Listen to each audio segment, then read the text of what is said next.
Welcome back to Portable Power Repair Secrets.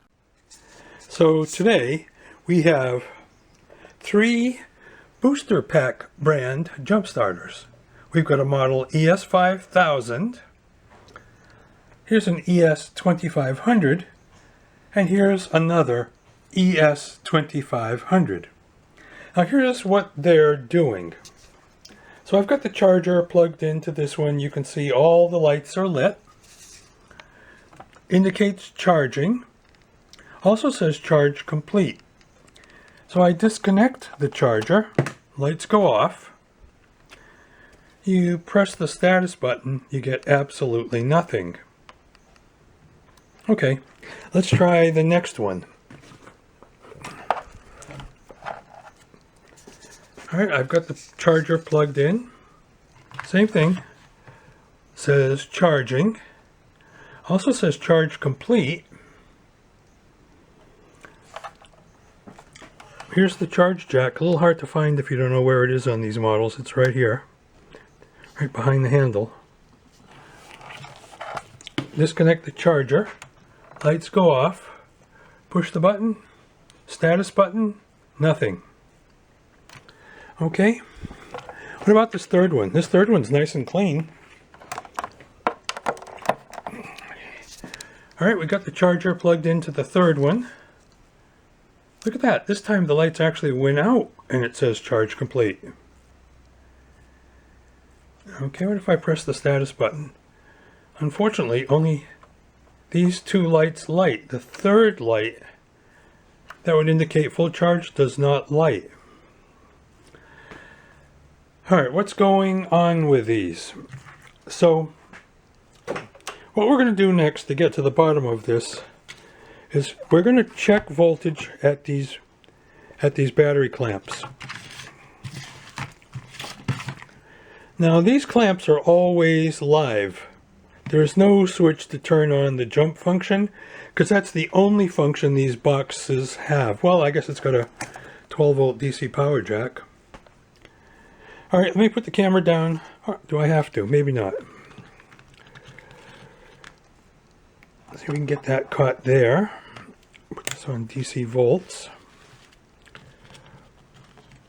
Can I get contact here? 1.8 volts. Well, that would explain it.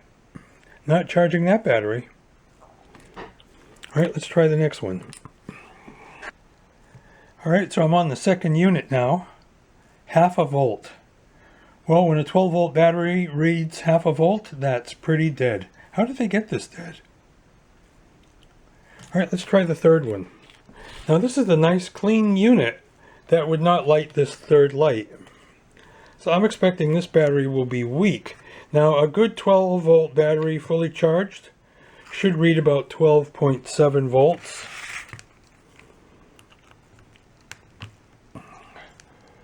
We got the probes connected. What does our meter say? 12.37 volts. So that's kind of a weak battery. Not dead, but not going to do a whole lot for us either because that's not a full charge. So let's take these apart. See if the 2500s, these two have the same model of battery in them, and let's see what the difference is on this ES5000. See if that really has a bigger battery. So we got battery issues in all 3 of these. Alright, let's get to the bottom of it. Well, here's the answer to our first question. Was this the ES5000?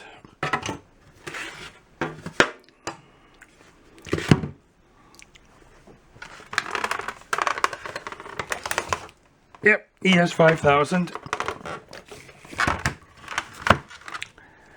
Has a 22-12. This is a 22 amp hour 12 volt battery. Not too impressed with this unit so far. As a guy who's rescued dozens of portable power packs and jump starters, I would have to say this is one of the worst designs that I've seen. difficult to attach these alligator cables to the case. The case is only held together by 4 really crummy screws that are over tightened. Had to drill this one out.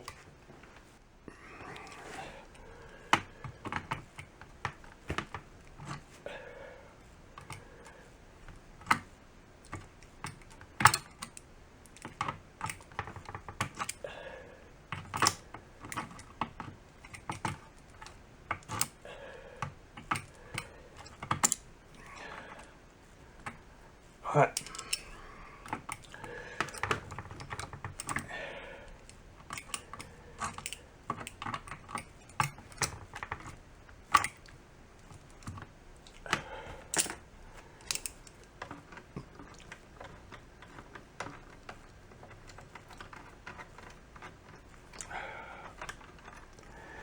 These are also over tightened. I'm using a 5/16, same as an 8mm.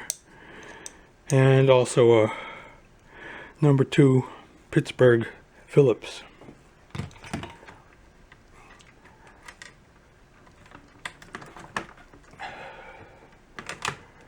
Yep, that's the thing I've seen so far.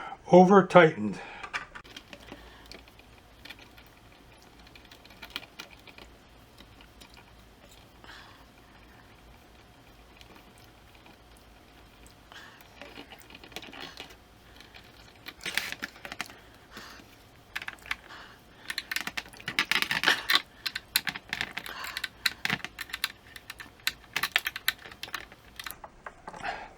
I mean, you want everything tight, but not like this.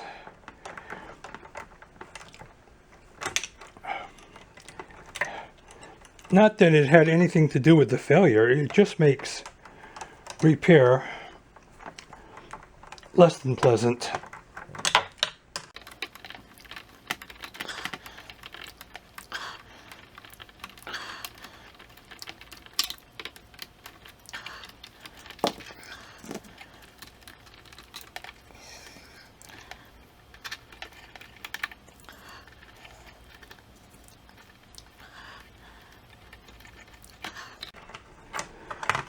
Oh.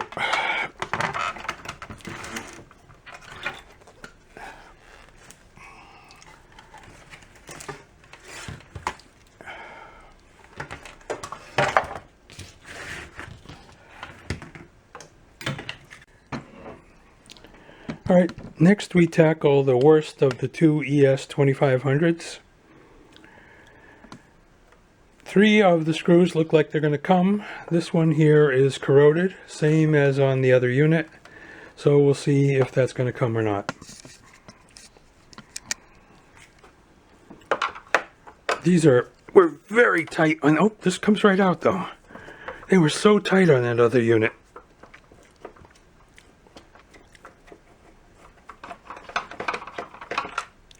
Okay, there's one. Alright, let's see if this is going to do anything.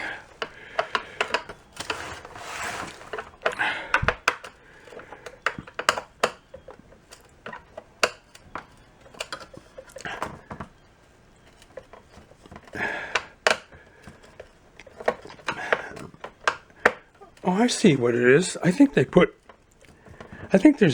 some sort of glue down on this hole to prevent you from unscrewing the unit. Yep. Same as I encountered on the other. They've put some epoxy here to make it very difficult to loosen this screw. Gonna have to drill that one as well.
You know, we just took apart and replaced the battery in a very nice Harbor Freight 5-in-1 portable power pack. Those were made by Zun DN.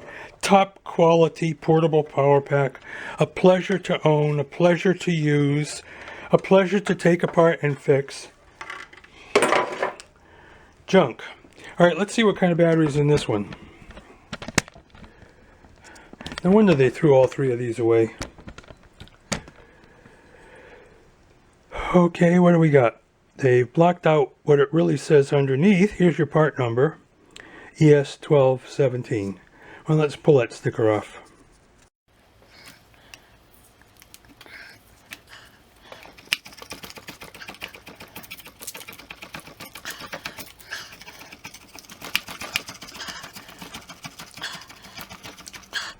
Oh, nothing under it. Another thing I noticed though, this one has top posts, meaning that the screw is going to come straight down and screw into the battery. Whereas on the 5000, you had these screw terminals, and you have a nut and bolt that attach and they go horizontally. These go vertically straight into the battery. Alright, let's take it apart, see if there's any additional info on the other side.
Yep, no additional info on the other side.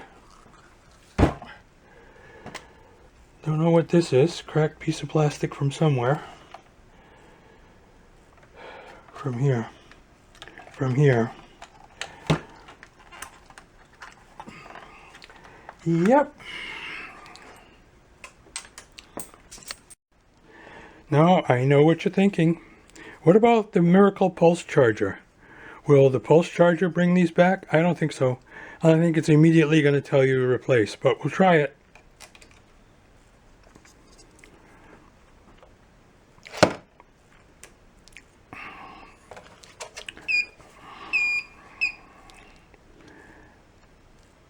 Oh, there's the replace light blinking. So it's not even going to attempt to repair. And put it on vehicle mode. Shuts off immediately, won't attempt to repair. You can try it on motorcycle mode.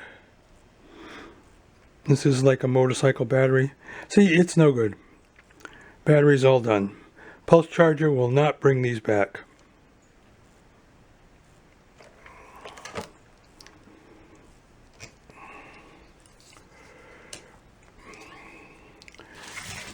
But we can try the other one.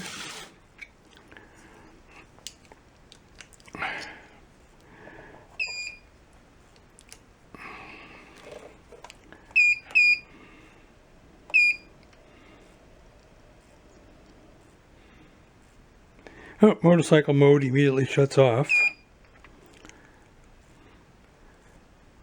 Pulse Charger repair mode shuts off. There was a momentary replace here. I don't know if you saw it.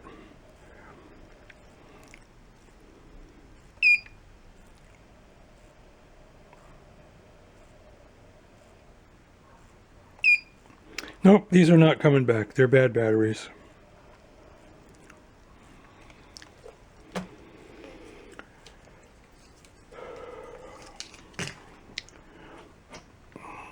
Okay, so here's where it gets very interesting. We've got the 5000 here on our left. This is the first one we took apart. And we've got the 2500 here on our right, the second one we took apart. The back covers, inside and out, as far as I can tell, there's no difference in these back covers. So if you're trying to make one good one from a bunch of bad ones, these covers would appear to be interchangeable. I'm not seeing any difference.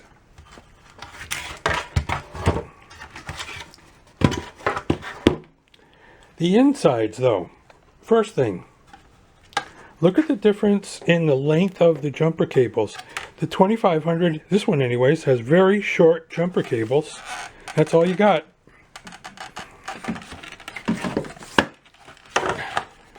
And this one, this would be the 5000, those are reaching to the floor. So if I'm going to make one good one from two bad ones, it's going to be this one because it's got much longer jumper cables. But it's worse than that.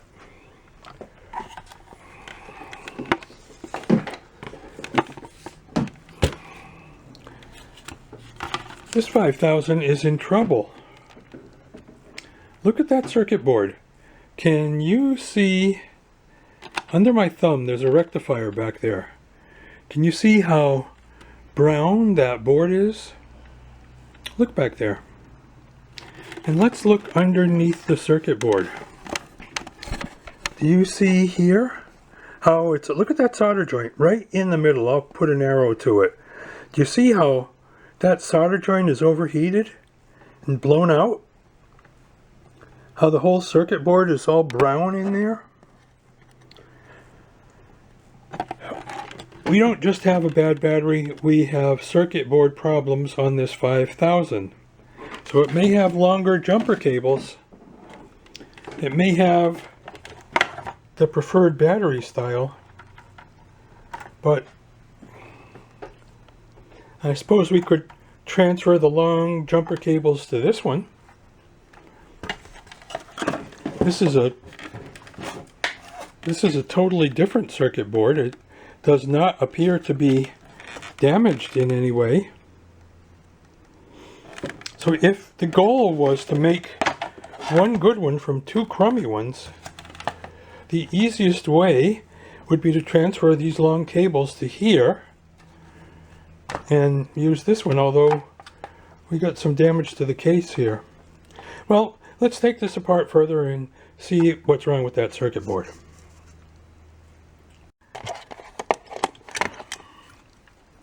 Okay, so here's the back of this board. We have a burn mark right here.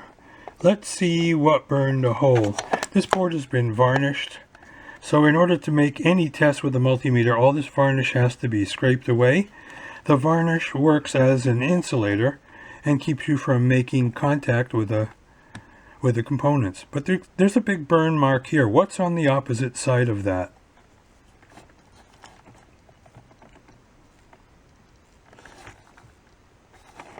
It's this capacitor, this electrolytic right here. So we're going to scrape the board and put our meter across that cap and see if that's what caused all these difficulties. At the very least, if I were keeping this, I would want to change this semiconductor, change that cap, change these rectifiers, test everything. Look at the burn marks here under that semiconductor. Not worth it.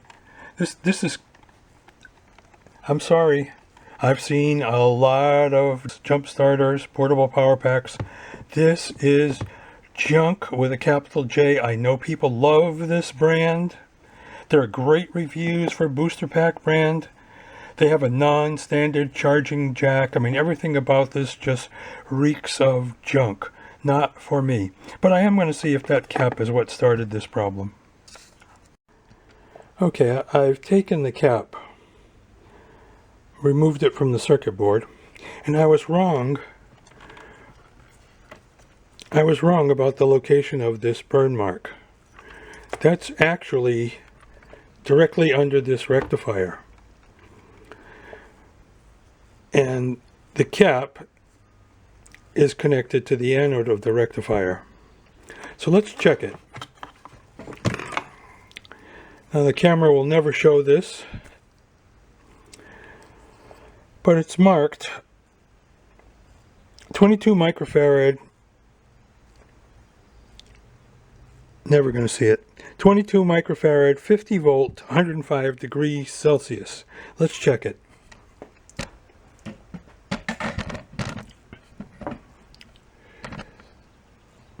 So the two instruments that we're going to use, Bob Parker ESR meter. This is the original. So we turn it on, touch the probes together, and just lightly tap the on-off switch to bring these to zero. You want to zero the probes. Now, 22 microfarad, 50 volts, 35, 60, 22 microfarad. We're looking for about 1.5 ohms. And when I check this cap, this will only read to 100 ohms. It shows over range, like I'm not reading anything.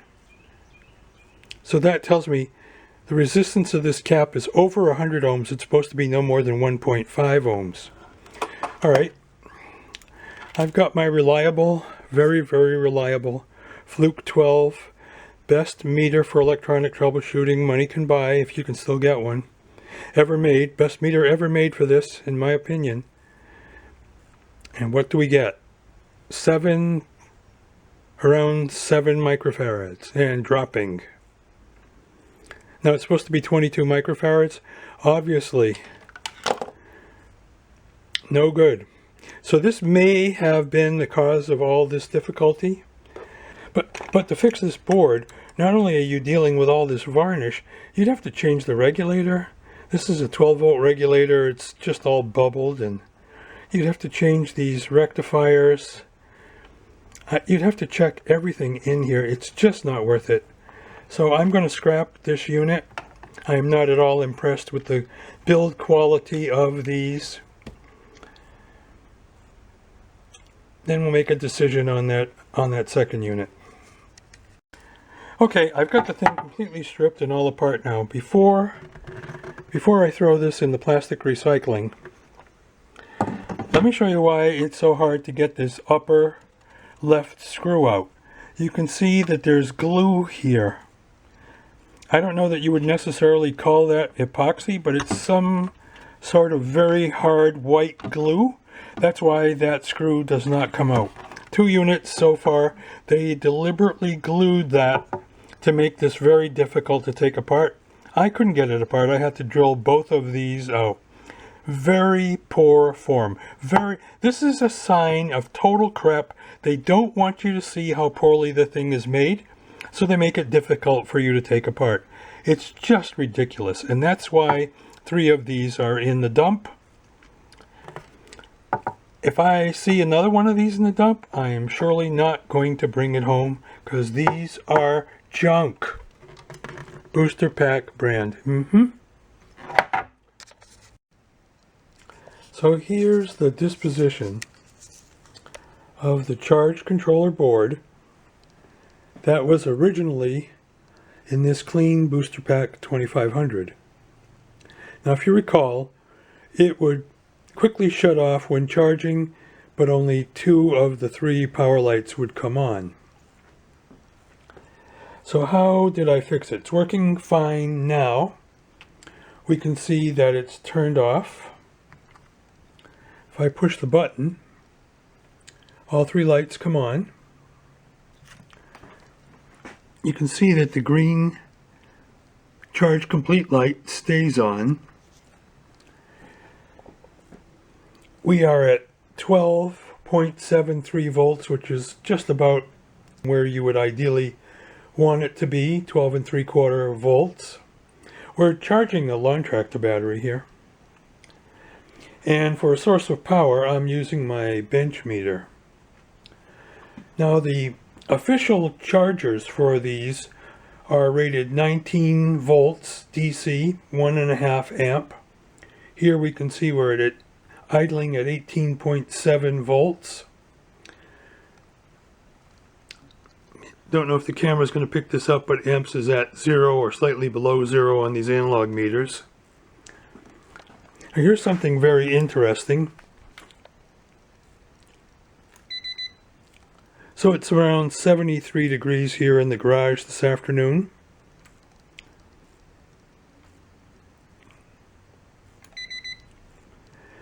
This is at 77 degrees, so it's staying nice and cool. And while it was charging, it only went up to about 110 degrees. Now it's shut off. We're at the correct voltage. So how did I fix this? What was wrong with it? Well, the LEDs were miscalibrated, and that was this trimmer pot right here. Had to turn that slightly counterclockwise to get all 4 of these LEDs to light. And regarding just keeping this on so that it charged properly, the problem was conductive glue here where all the wires come in. Right here.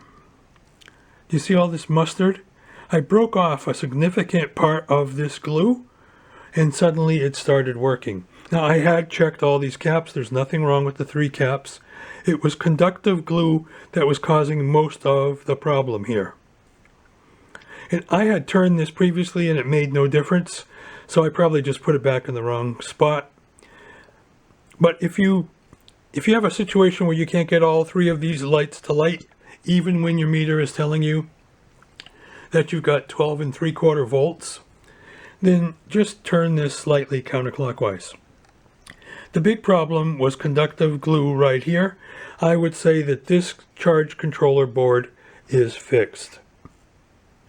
Out of 3 bad Pac Brand jump starters, I managed to make 1 good ES2500. As of late June 2025, they're selling for $120 on Amazon, so I'd say that's pretty good for about an hour's work. I think the main thing to take away from this video is that if you have a Pac Brand jump starter with a bad battery, you might want to check your charge controller board before you order that new battery. Because if your charge controller is all burned up, like the one that was in the ES5000, probably not worth buying a new battery for it.